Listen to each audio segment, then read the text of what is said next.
Assalamualaikum warahmatullahi wabarakatuh. Selamat siang teman-teman.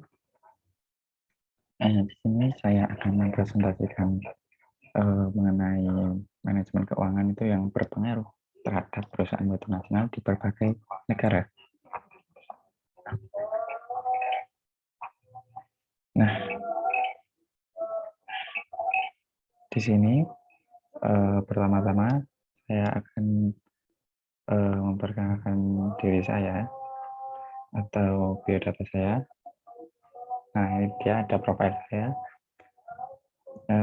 Perkenalkan, nama saya Rizky Dwi Aprianto.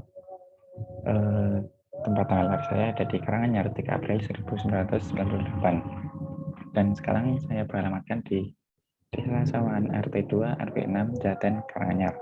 Nah, untuk alamat email saya itu ada tertera di sini, yakni apriantorizky@gmail.com.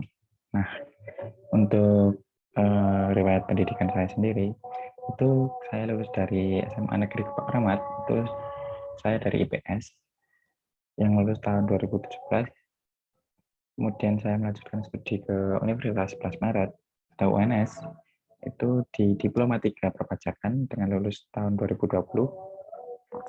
Kemudian saya melanjutkan studi saya lagi itu di Universitas 11 Maret kembali, itu pada jurusan S1 Akuntansi dan lulus tahun 2022. Nah, untuk riwayat riwayat magang dan kerja saya itu ada di KJPP Siwerati dan rekan bagian perwajakan. Nah, untuk selanjutnya kita akan masuk pada latar belakangnya. Nah, di sini latar belakangnya dilihat dari era globalisasi itu ditandai dengan semakin banyaknya perusahaan-perusahaan asing yang beroperasi di suatu pasar domestik. Demikian pula sebaliknya, perusahaan domestik akan berusaha memasuki pasar asing untuk tetap beroperasi. Nah, jenis perusahaan yang digunakan untuk melakukan transaksi internasional tersebut adalah perusahaan multinasional. Nah, perusahaan multinasional ini termasuk faktor yang paling berpengaruh dalam kehidupan ekonomi global karena perusahaan multinasional ini sudah berkembang di tiap-tiap negara. Nah, di sini manajemen keuangan internasional sangat berpengaruh karena dapat membantu manajer keuangan dalam memprediksi kejadian-kejadian internasional dan dampak kejadian internasional terhadap keputusan keuangan perusahaan. Next, selanjutnya kita akan masuk dalam pokok pembahasannya itu. Di sini pokok pembahasannya adalah suatu konsep dari perusahaan multinasional dan pengaruh terhadap manajemen keuangan internasional pada perusahaan multinasional yang ada di tiap negara. Kemudian kita akan membahasnya di sini. Perusahaan multinasional ya ini merupakan perusahaan yang memproduksi dan menjual produknya itu di dua negara atau lebih, sehingga dalam aktivitas utamanya melibatkan dari dua mata uang yang berbeda. Nah, menurut Kamus Ekonomi sendiri, perusahaan multinasional ya ini merupakan sebuah perusahaan yang wilayah operasionalnya meliputi sejumlah negara dan memiliki fasilitas produksi dan pelayanan di luar negaranya sendiri. Nah, di sini contohnya ada seperti perusahaan KFC, McD, Coca-Cola, dan sebagainya, atau Samsung, perusahaan yang elektronik. Next. Selanjutnya kita akan masuk pada perkembangan perusahaan multinasional. Nah, di sini tanpa kita sadari bahwa hingga ke tahun 1990-an, menjelang tahun 2000-an, banyak sekali perusahaan di Indonesia mulai sebagai perusahaan domestik itu diambil alih oleh perusahaan asing dan dijadikan salah satu anak perusahaan. Dalam perkembangannya, perusahaan multinasional itu dapat menunjukkan menjadi tiga atas dasar motif utama pendiriannya. Itu pertama itu ada perusahaan multinasional itu memperluas usahanya dalam rangka mencari bahan baku, kemudian bentuk lain perusahaan multinasional bermotif mencari pasar, kemudian multinasional yang secara internasional untuk mengumumkan biaya, meminimumkan biaya. Next, di sini kita akan melihat evolusi dari perusahaan multinasional. Nah, perusahaan multinasional banyak mengalami perkembangan baik dilihat dari alternatif dengan memanfaatkan globalisasi yang sedang terjadi dan masih akan terus terjadi. Nah, proses mengarah menjadi perusahaan multinasional dilakukan semata-mata ingin selalu menjadi monopolis atau oligopolis dengan cara terus-menerus mencari dan mengembangkan sustainable competitive advantage-nya. Next, kemudian dari evolusi ini, terlepas dari berbagai tahap mana yang akan dijalani, untuk menjadi perusahaan multinasional yang baik, prinsip dasar menjadi sangat penting untuk dikuasai adalah bahwa fasilitas produksi di beberapa negara harus fleksibel, adaptif, kecepatan, dan ketepatan. Nah, fleksibel dalam artian bahwa fasilitas produksi dapat digunakan untuk memproduksi eh, sejenis tanpa harus melakukan penambahan investasi yang berarti. Kemampuan lain adalah adaptif yang mudah untuk disesuaikan dengan perubahan konsumen. Selanjutnya, kita akan masuk pada bentuk badan hukum. Nah, di sini bentuk badan hukum dibagi menjadi dua, yaitu pertama itu ada perusahaan branch atau cabang, kemudian ada subsidiary.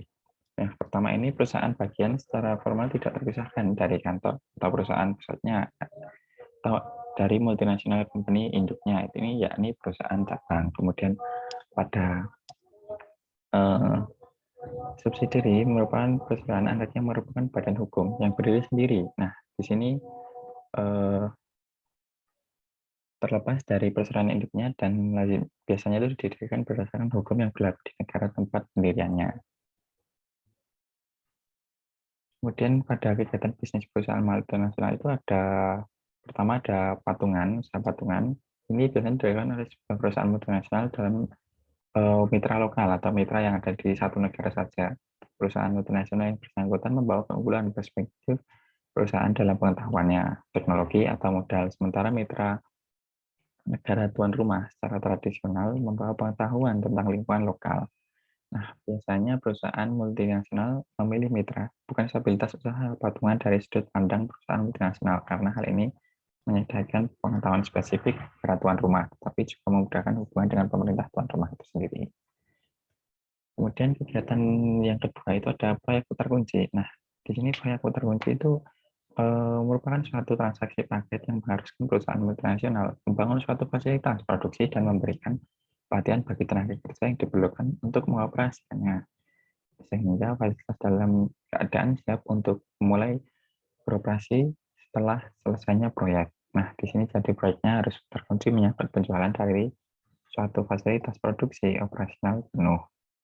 Nah, ini dapat merupakan alternatif atau ekspor atas aktivitas perusahaan multinasional apabila suatu pemerintah tuan rumah mengadakan pembatasan atas hal yang tidak diinginkan. Next. Nah, yang ketiga itu ada perlisensian serta pengaturan dari kontraktual. Nah, di sini banyak perlisensian itu menyediakan penggunaan teknologi paten merek dagang atau KSP lainnya dari sebuah perusahaan luar negeri dengan pertukaran pembayaran atau upah. Nah, upah itu biasanya meliputi surat pembayaran minimum dan mungkin juga mencakup atau termasuk suatu presentasi dari penjualan atau laba perusahaan luar negeri yang dihasilkan dari penggunaan suatu lisensi. Nah, lisensi ini tidak terbatas pada perusahaan luar negeri yang tidak berhubungan saja. Nah, di sini biaya lisensi itu dikenakan merupakan suatu cara untuk memulangkan laba dari upah patungan dan cabang luar negeri dalam bentuk pengendalian modal. Ada juga bentuk lain perlisensian yang sama dengan sublisensi, yaitu kontrak manajemen, fencing, dan manufacture kontrak.